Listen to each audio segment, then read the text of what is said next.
पीले दांत वाली बहू। रंजना कभी ब्रश नहीं करती थी। उसे कितनी बार उसके माँ बाप ने डांटा, लेकिन उसका कोई असर उस पर होता ही नहीं था, जिस कारण से उसके दांत पीले पीले हो जाते हैं।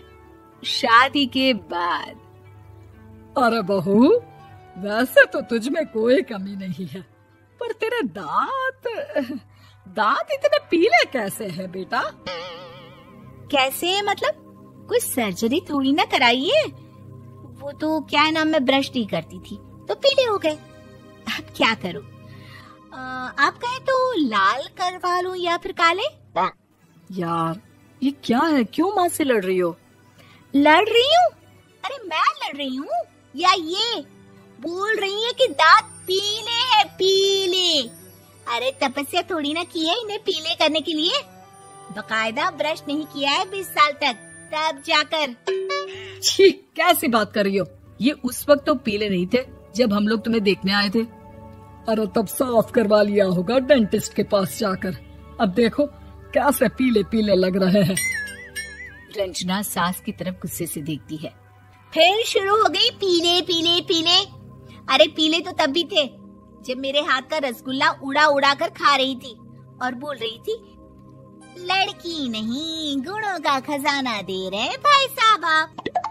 खैर, अब वो लोग करते भी तो क्या करते, पीले दांत वाली बहू पल्ले पड़ी थी तो झेलना तो था ही।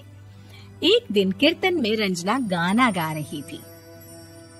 अरे कमला बहन, माँ का द्वार है, यहाँ तो सब शुद्ध होकर आते हैं, फिर अपनी बहू को ब्रश भी नहीं करवाती तुम।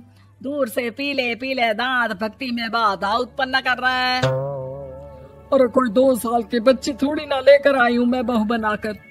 अच्छी खासी लड़की है, अरे कैसे करवाऊं ब्रश?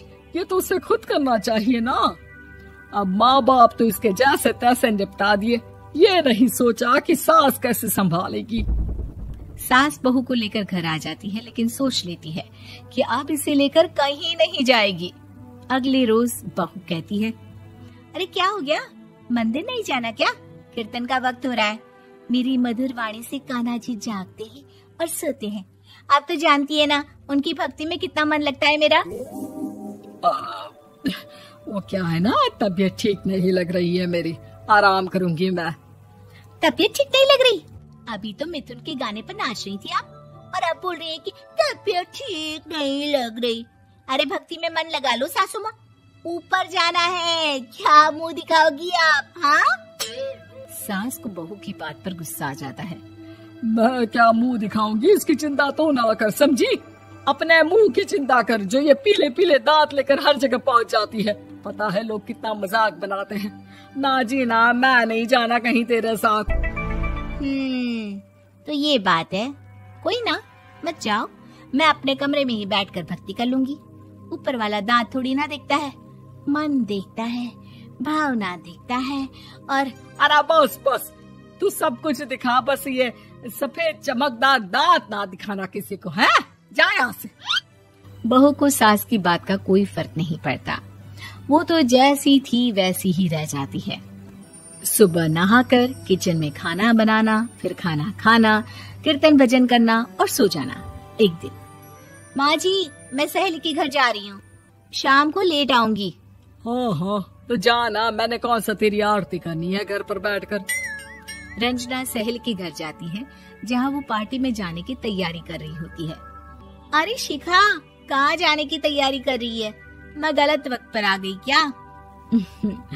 अरे नहीं यार, उल्टा सही वक्त पर आई है। मैंने ये साड़ी और ज्वेलरी निकाली है यार, शाम को इनके ऑफिस की एक पार्टी में जाना है। बताना कैसा लग रहा है ये सब? नहीं यार, इस ड्रेस के साथ तो वो वाली ज्वेलरी अच्छी लगेगी। हाँ, सही बोल रही है, मैंने ध्यान ही नहीं दिया।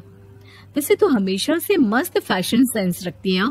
तो बड़ा जाती होगी ना पति के साथ पार्टी में।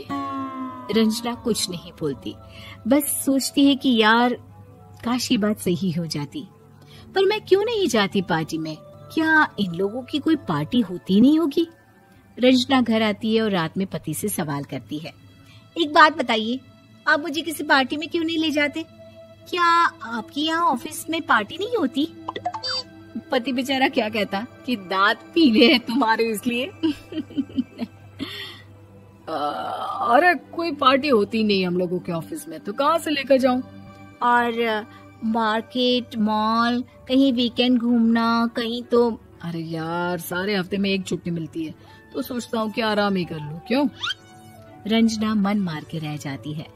पहले कभी सास के साथ मंदिर जाया करती थी, लेकिन वो भी सास ने ले जाना बंद कर दिया। घर बैठी बैठी रंजना बोर हो जाती है। तभी उसे आइडिया आता है और वो मायके जाने का सोचती है। सासू माँ, 2 दिनों के लिए मम्मी के घर जा रही हूँ। अच्छा ठीक है, आराम से जा। और हाँ, माँ से कुछ अच्छी आदत सीख कर आना कि कैसे शरीर के हर भाग की तरह दांतों की सफाई भी जरूरी होती है, समझी? शुरू हो गई ना आप। वो लोग आपकी तरह नहीं है कि छोटी छोटी बात का बतंगड़ बना दे। उन लोगों के लिए मैं मायने रखती हूँ, ना कि मेरे पीले पीले दांत। रंजना माँ को बिना बताए उन लोगों को सरप्राइज देती है, लेकिन जैसे ही वो दरवाजे पर पहुँचती है, अंदर देखती है कि घर वाले कहीं जा रहे होते हैं। अब माँ, काश रंजना दीदी के दांतों वाली प्रॉब्लम नहीं होती, तो वो भी हम लोगों के साथ चलती ना बुआ जी की बेटी की शादी में। हाँ बेटा, लेकिन अब उसे कौन समझाए कि उसको उसके पीले दांत नहीं दिखते, लेकिन उसके आसपास के लोगों को कितना एम्बैरेसिंग फील कराते हैं। मुझे तो कितनी बार उसके स्कूल की टीचर ने शिकायत की कि उसके साथ कोई लड़की बैठना भी नहीं चाहती, और ना ही कॉलेज में कोई उससे बात करना चाहता था। लेकिन पता नहीं क्यों उसे ये बात समझ में ही नहीं आती। कोई कमी नहीं है उस लड़की में, बस यही कि दांत पीले हैं। वो तो भला हो जीजा जी और उनकी माँ का, जो दीदी को जैसी है वैसे ही रखा हुआ है। रंजना को अपने घर वालों की बात सुनकर बहुत दुख होता है। वो सोचती है कि वो क्या करे, लेकिन फिर वो सीधा डेंटिस्ट के पास जाती है, अपने दांत चमकाती है और कसम खाती है कि वो रोज ब्रश करेगी। अरे क्या हो गया? तुम तो 2 दिनों के लिए गई थी ना, पर कोई ना, अच्छा है, चलो आ गई तो। रंजना सास के सामने आकर खड़ी हो जाती है और पूरी स्माइल करती है, उसके चमकदार दांतों को दिखाती हुई। है? चले मंदिर। माँ, मुझे माफ कर दीजिए, मैंने आप लोगों को बहुत एम्बैरेसिंग फील करवाया। मैं आज से रोज ब्रश करूंगी।